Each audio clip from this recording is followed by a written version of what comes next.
Le regroupement TDL, c'est le regroupement qui va représenter toutes les associations de toutes les régions pour justement faire connaître et reconnaître le TDL.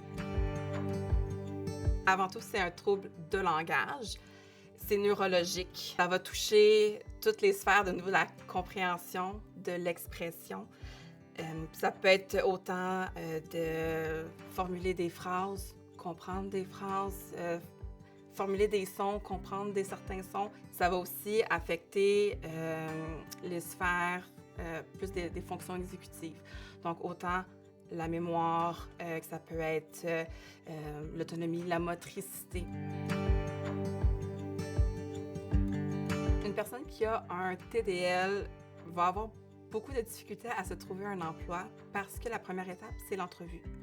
L'entrevue implique de comprendre le vocabulaire de la personne qui est en face de nous, s'adapter à son rythme. Une fois qu'ils sont en emploi, ça peut arriver des conflits entre collègues parce qu'une personne qui a un TDL ne voit pas nécessairement le décodage de est-ce que je peux aller dans la conversation? Est-ce que c'est le bon moment? Est-ce que c'est une conversation privée? Est-ce qu'ils m'ont invité? Si elle me sourit, ça veut-tu dire que j'ai le droit d'aller parler avec cette personne-là? Ça peut être aussi, souvent, entre collègues, on peut faire des blagues. Donc, on va faire le deuxième degré, du sarcasme et tout, mais la personne qui a un TDL ne comprend pas ça. Ce sont deux associations qui ont écrit en grande majorité le guide. La raison, c'était parce que c'était deux régions qui avaient une expertise au niveau de l'adulte, dont au niveau de l'employabilité. Une fois que ça a été écrit, il y a des experts qui ont été consultés, dont des orthophonistes. Il y a plusieurs personnes qui ont collaboré pour valider l'information. Le guide de parrainage a 3 parties. Donc, celle-là, c'est pour la personne qui a un TDL et son accompagnateur. Puis, on a aussi ce petit dépliant pour la personne qui veut employer une personne qui a un TDL. C'est un dépliant qui se veut facile, accessible, avec des trucs très concrets, comme adapter le temps avec des outils visuels, par exemple. Ça peut être offrir plus de pauses. Ça peut être aussi d'aller chercher des subventions pour intégrer une personne qui a un handicap, parce que une personne qui a un TDL peut contribuer, mais ça se peut qu'elle n'arrive pas à contribuer autant qu'une personne sans trouble de langage, par exemple. Il y a quand même des subventions qui existent, qu'on appelle un contrat d'intégration au travail, par exemple.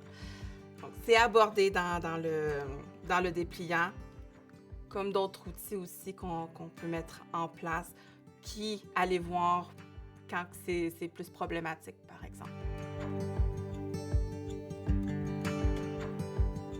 En premier lieu, avant de mettre des outils, c'est adapter sa manière de parler. Donc, parler lentement, mettre l'accent sur les mots les plus importants, faire des phrases courtes avec juste un verbe. Ça peut être aussi de faire attention aux négations, les ne pas. Là. Tu sais, quand on dit l'exemple de « ne cours pas », mais qu'est-ce qu'on va entendre le plus le mot? C'est « cours ». Mais nous, on veut pas. Et en place, on va dire « marche ». Il faut vraiment prendre le temps de parler avec la personne, de décortiquer l'information. Et si on peut lui offrir 2 ou 3 portes d'entrée d'informations différentes quand on lui parle, va être beaucoup plus accessible. Par exemple, parler est une porte d'entrée au niveau de l'information, montrer un objet, et ça pourrait être de l'écrit. Aussi, une chose qui est très importante, c'est de structurer visuellement les tâches dans le temps. Donc, si on peut avoir un horaire visuel accessible en tout temps pour que la personne sache où est-ce qu'elle est rendue dans sa journée, puis qu'elle puisse cocher, savoir qu'est-ce qu'elle a fait, puis qu'est-ce qui lui reste à faire, va être beaucoup plus efficace que juste lui nommer qu'est-ce qu'elle a à faire, puis arrange-toi, puis souviens-toi-en, surtout si elle a des difficultés au niveau de la mémorisation. Souvent aussi, le CLEC ou parfois le centre de réadaptation va être mis aussi à contribution.